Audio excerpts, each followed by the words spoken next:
साथियों, देश तो गोवा से पहले आजाद हुआ था। देश के अधिकांश लोगों को अपने अधिकार मिल चुके थे। अब उनके पास अपने सपनों को जीने का समय था। उनके पास विकल्प था कि वो शासन सत्ता के लिए संघर्ष कर सकते थे, पद प्रतिष्ठा ले सकते थे, लेकिन कितने ही सेनानियों ने वो सब छोड़कर गोवा की आजादी के लिए संघर्ष और बलिदान का रास्ता चुना। गोवा के लोगों ने भी मुक्ति और स्वराज के लिए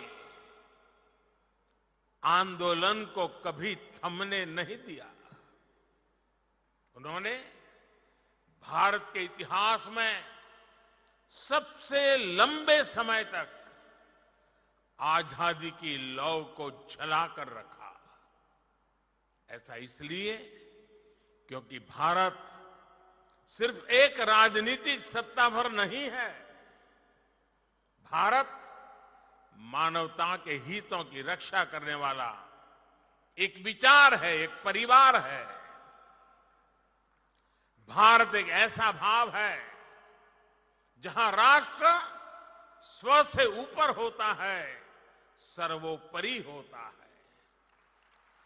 जहां एक ही मंत्र होता है, राष्ट्र प्रथम, नेशन फर्स्ट। जहां एक ही संकल्प होता है, एक भारत श्रेष्ठ भारत। आप देखिए, लुइस दी मिनेजिस ब्रांगाजा, स्त्रिस्त्राव ब्रांगाजा द कुना, जूलियो मिनेजिस जैसे नाम हो, पुरुषोत्तम काकोडकर, लक्ष्मीकांत भैंबरे जैसे सेनानी हो, या फिर बालाराया मापारी जैसे युवाओं के बलिदान।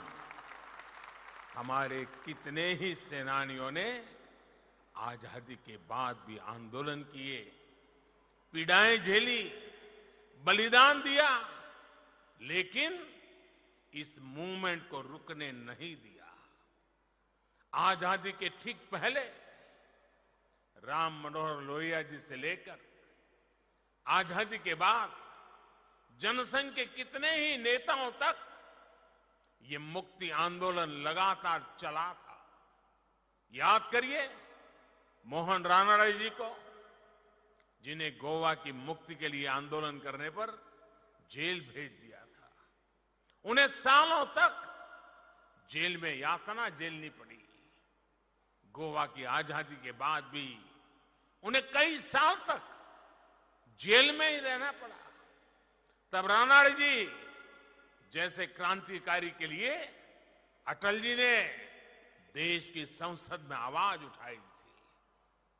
आजाद गोमांतक दल से जुड़े कितने ही नेताओं ने भी गोवा आंदोलन के लिए अपना सर्वस्व अर्पण किया था। प्रभाकर त्रिविक्रम वैद्य, विश्वनाथ लवांडे, जगन्नाथराव जोशी, नाना काजरेकर, सुधीर फड़के, ऐसे कितने ही सेनानी थे जिन्होंने गोवा, दमन, दीव, दादरा और नगर हवेली की आजादी के लिए संघर्ष किया।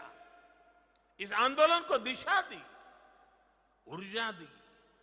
साथियों, गोवा मुक्ति विमोचन समिति के सत्याग्रह में 31 सत्याग्रहियों को अपने प्राण गंवाने पड़े थे। आप सोचिए, इस बलिदानियों के बारे में पंजाब के वीर करनेल सिंह बेनीपाल जैसे वीरों के बारे में इनके भीतर एक छटपटाहट थी, क्योंकि उस समय देश का एक हिस्सा तब भी पराधीन था।